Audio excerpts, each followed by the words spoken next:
Hi Camden Hill members, hope you're well, hope you're fit and healthy and staying safe, and finding ways to use up all this extra time we have. We thought it'd be nice to maybe give you some tips, some tactical advice. We're looking at a few strategies today, and hopefully this will get you thinking about your game a little bit while we're unable to actually run around on court, but get you thinking about it a little bit so that when you come back, maybe you'll just be able to adjust your game a little bit here and there and hopefully make those improvements we all crave. Now, what we're working on today is your singles positioning, and it's based very much on the idea that you're having a baseline to baseline rally. Things change if you come into the net, mid-court tennis balls, what have you, but we're looking at you having the typical baseline to baseline rally in a singles match, and we're thinking about getting back into the best possible position. We often refer to that as getting back to the middle. Now, most people think of the middle, understandably, as where on the baseline that little tick is.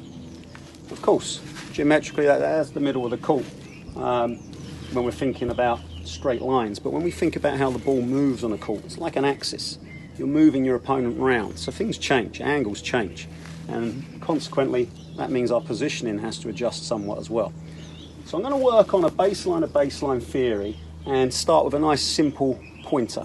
Let's imagine that your opponent is this green dot, and we're looking at the options they have. They of course can hit the ball anywhere they want to, but what we're going to do as a reference point, a benchmark, is we're going to imagine that they hit two possible shots of equal quality to each side of the court. So they're landing in exactly the same mirror imaged point of view, but one to the left and one to the right. And if we think about their point of origin, where the ball lands, and then most importantly where it continues on to, that'll give us an idea of where we should be looking to reposition ourselves, or where the middle is. So let's start with the obvious one. I think most people understand that if you hit the ball down the middle, it makes sense for you to stand in the middle of your baseline. Why? Because if we use this as a guideline, players hit the ball from there, lands here, continues on out here. If they took the other option and hit a ball of equal quality here, it stands to reason it would cross the other side of the baseline the same distance away from the middle. Hence, I think we all pretty much work on that theory. Now, what if though you as the player decide to hit the ball to a different part of the court? You've hit the ball to the right-hander's forehand, you've taken them off court, you've hit it deep, thus moving your opponent to here. Now let's just say, as we've got our reference point of where the two markers are where the ball lands, this player now hits to these 2 points. Now although the ball will land in the same place, where it continues to afterwards is very different.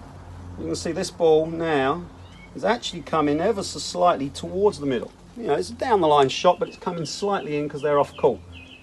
Whereas if they go cross court to where our other point is, it now has a much greater angle. It goes further wide, thus taking you a lot wider. So let's just say when you put your opponent there, you still work on the concept of, I'll stand in the middle, where the little tick is on the baseline. Well, you haven't got long to run, or very far to run if the ball goes here. But if they hit cross court, which is the easiest shot in most situations as well, you've got to run all this way. So basically, based on my very basic drawing, you can see you've pretty much got a third of the distance here and 2/3 that way.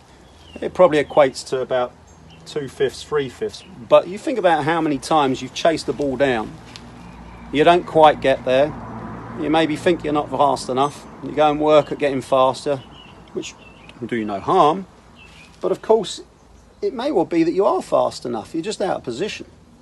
So if we work on the strategies of the game, you might find yourself moving around the court quicker than you ever thought you could. So what should be happening, of course, is based on this theory here. If we look at these 2 points where it crosses our baseline, the middle is somewhere around here,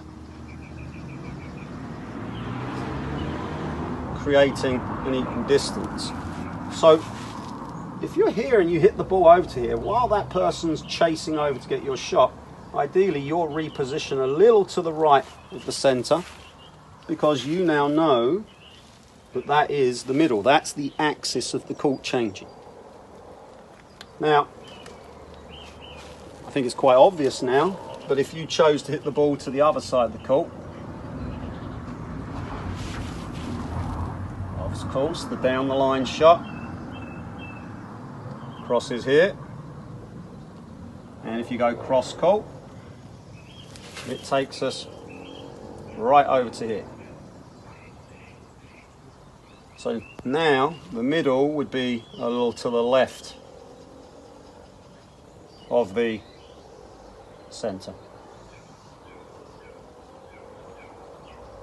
As I said at the start, this is based very much on the idea, it's geometrical. You're based on the idea of working a baseline to baseline rally.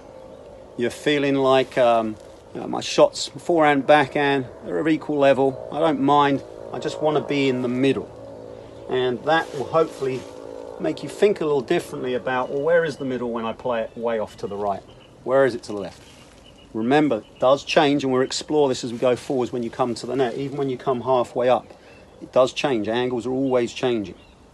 But if you think of this, I think you think a little differently about, well, where is the middle when I play it way off to the right? Where is it to the left?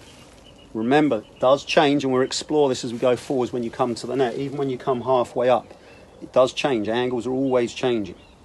But if you think of this, I think a lot of singles matches, when I watch your ladder matches, a lot of the matches, most parties, it's a baseline to baseline rally. It's how it tends to start, and then maybe it evolves into a net finish, you know, if there's a short ball, what have you. But most of your play is baseline to baseline, so this is a pretty good place to start.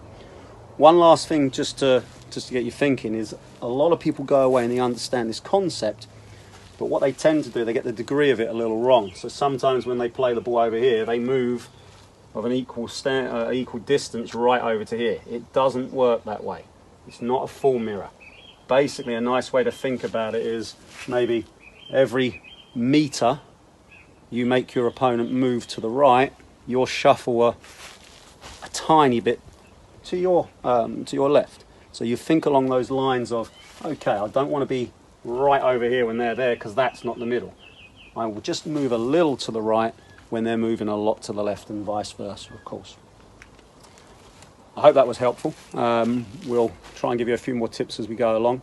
But most importantly, as we said at the onset, stay safe, be well, and I look forward to seeing all you guys back at Camden Hill once this craziness is over. Stay safe.